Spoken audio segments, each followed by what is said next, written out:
어느 작은 시골 마을에 영희라는 소녀가 살고 있었다. 그녀는 항상 호기심이 많고 탐험을 좋아했다. 어느 날 영희는 마을 근처에 있는 오래된 숲을 탐험해 보기로 결심했다.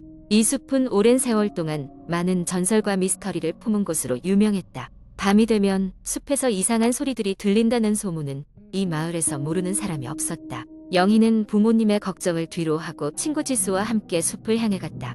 두 사람은 밝은 낮 시간을 선택했고 혹시라도 길을 잃을 것을 대비해 스마트폰에 지도의 위치를 저장해 두었다.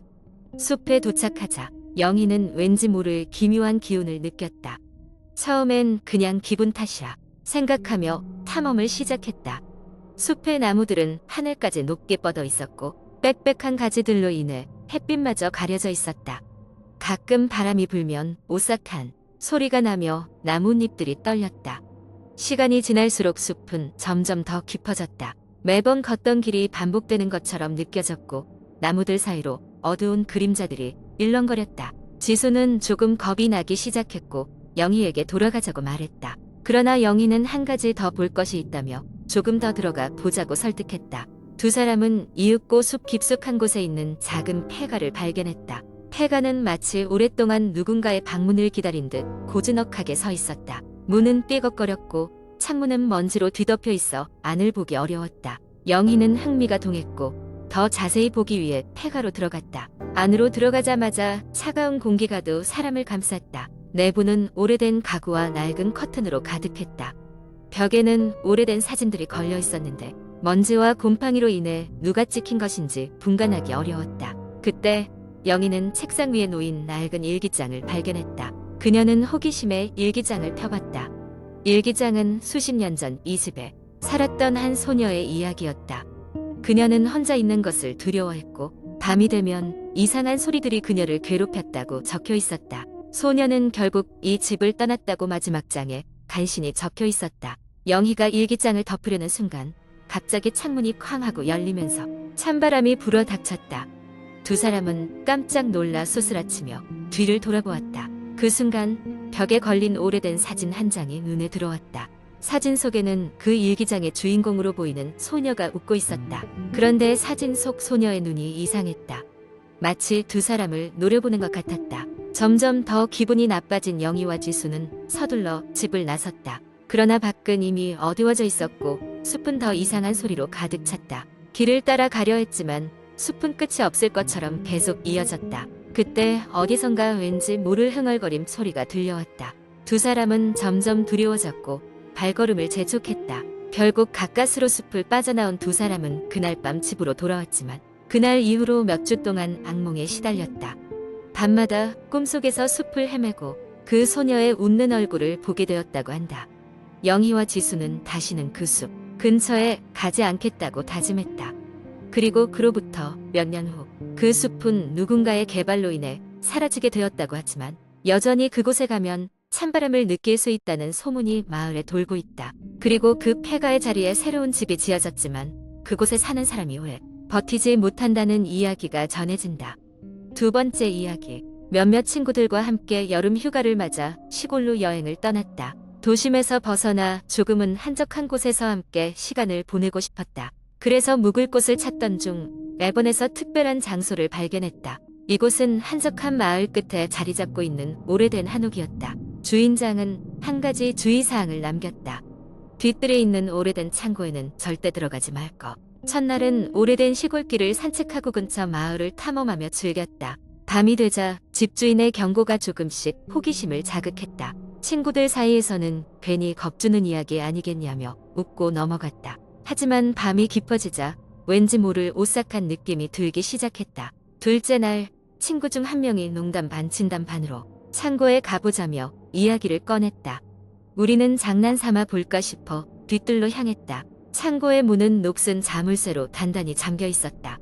열어볼 순 없었지만 창고 주위로 이상한 흔적들이 보였다. 마치 누군가 바닥에 무슨 문양 같은 것을 그려놓은 듯한 모습이었다. 밤이 되어 모두가 잠든 사이 갑자기 바람이 세차게 불기 시작했다. 창밖을 바라보니 창고 쪽에서 희미한 빛이 새어나오고 있었다. 처음엔 착각이라고 생각했지만 빛은 점점 더 강해졌다. 결국 호기심을 참지 못한 한 친구가 조용히 문을 열고 나갔다. 곧이어 그의 비명이 들려왔다. 우리는 깜짝 놀라 모두 깨어났고 창고로 달려갔다. 그런데 그곳에는 아무도 없었다. 갑작스러운 침묵 속에서 우리는 돌아올 줄 모르는 친구를 애타게 불렀지만 응답이 없었다. 그때였다. 뒤에 익숙한 낮은 목소리가 뒤에서 울렸다. 여긴 오지 말았어야 했다. 주위를 둘러보니 이상한 그림자가 서 있었다. 겁에 질려 도망쳤지만 집안은 이상할 정도로 조용했다. 다른 친구가 이상한 것을 발견했다고 했다. 우리가 잠든 사이 찍힌 사진 속에는 우리 외에도 어떤 낯선 존재가 함께 있었다. 침대 옆 스탠드에 놓여있던 사진이었는데 사진 속 인물은 창고 옆에 서서 우리를 응시하고 있는 검은 그림자. 아무도 그 그림자가 어떻게 사진에 찍힐 수 있었는지 몰랐다. 정확히 말하면 아무도 사진을 찍은 기억조차 없었다. 우리는 곧장 집을 떠나기로 결정했다.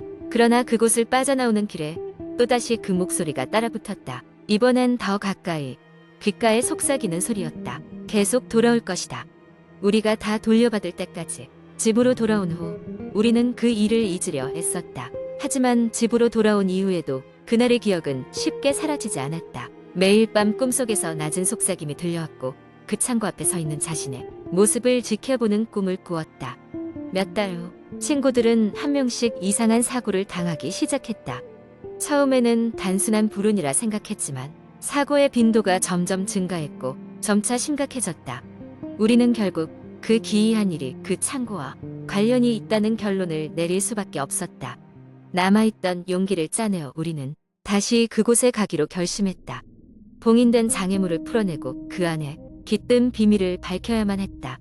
그렇지 않으면 이 저주는 끝나지 않을 것이었다. 우리의 최종 방문에서 우리는 창고의 자물쇠를 부수고 안으로 들어갔다. 그곳은 지하로 이어지는 길고 어두운 통로의 시작일 뿐이었다. 그리고 우리는 그 안에서 상상할 수도 없었던 잔혹한 과거와 마주하게 되었다. 이 모든 것이 우리 앞에 누군가가 남긴 공포와 절망의 흔적이었다. 그리고 그들은 우리의 눈을 통해서 촬영된 사진 속 이미지를 통해 그 비극을 계속해서 되새김질하고 있었던 것이다. 우리는 그날 이후로 다시는 모험을 떠나지 않기로 했다. 그리고 그곳의 이야기를 누구에게도 밝히지 않기로 들쑤시지 않기로 결정했다. 하지만 밤이 찾아올 때마다 그 창고의 속삭임은 아직도 귓가를 맴돈다. 우린 아직 끝나지 않았다. 우리의 이야기는 끝났다 해도 저 너머는 결코 끝나지 않았다. 그러니 지금이라도 조심하길, 무엇보다도 아무리 호기심이 생기더라도 절대로 봉인된 문을 열지 말기를 바란다. 거기에는 당신이 결코 알고 싶지 않은 무언가가 기다리고 있을 테니까. 세 번째 이야기. 옛날 한적한 시골 마을에 수진이라는 여학생이 살고 있었다. 그 마을은 인적이 드물어 밤이 되면 으스스한 분위기가 감돌았다. 어느 날 수진은 친구들과 함께 밤마다 마을 외곽의 폐가를 탐험하러 가기로 했다. 그 집은 오래전부터 유령이 나온다는 소문이 무성했다.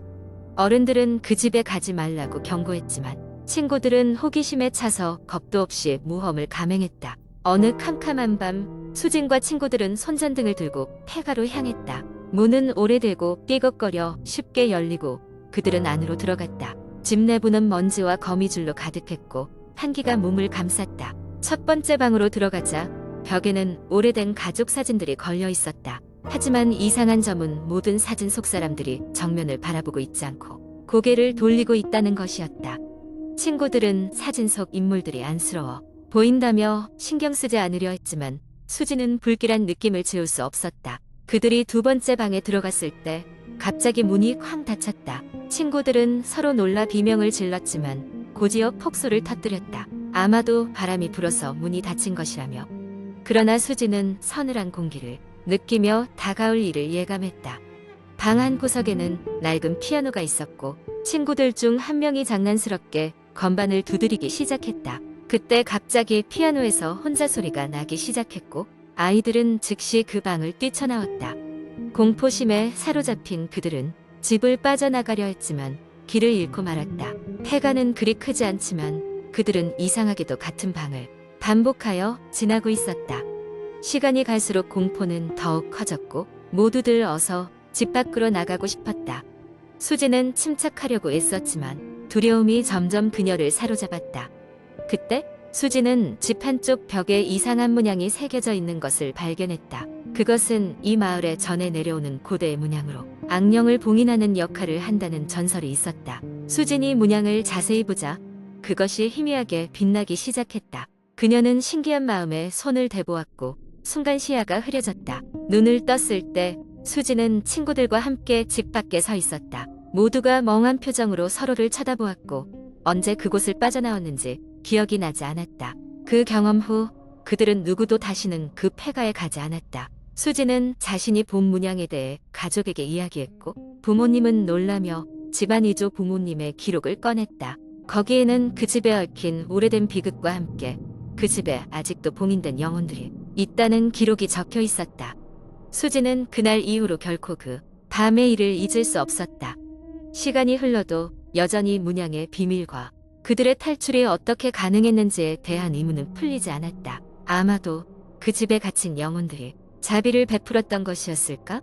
수진과 친구들은 그저 마을의 전설로만 치부했던 주인 없는 집의 비밀을 가슴에 새기고 조심스럽게 일상으로 돌아갔다. 마을 사람들은 여전히 그 집에 대한 이야기를 나누곤 했다. 하지만 수진을 포함한 그날의 생존자들은 그곳에 담긴 진짜 이야기를 알고 있었고 그 비밀은 더욱 두근거리게 했다. 시간이 지나 그 집은 결국 철거되었지만 수지는 여전히 밤하늘을 올려다볼 때마다 그날 밤의 서늘함을 떠올리곤 했다. 그리고 그때마다 그 밤의 공포와 그 미스테리한 경험을 돌아보며 그 폐가의 기억을 잊지 않기로 결심했다.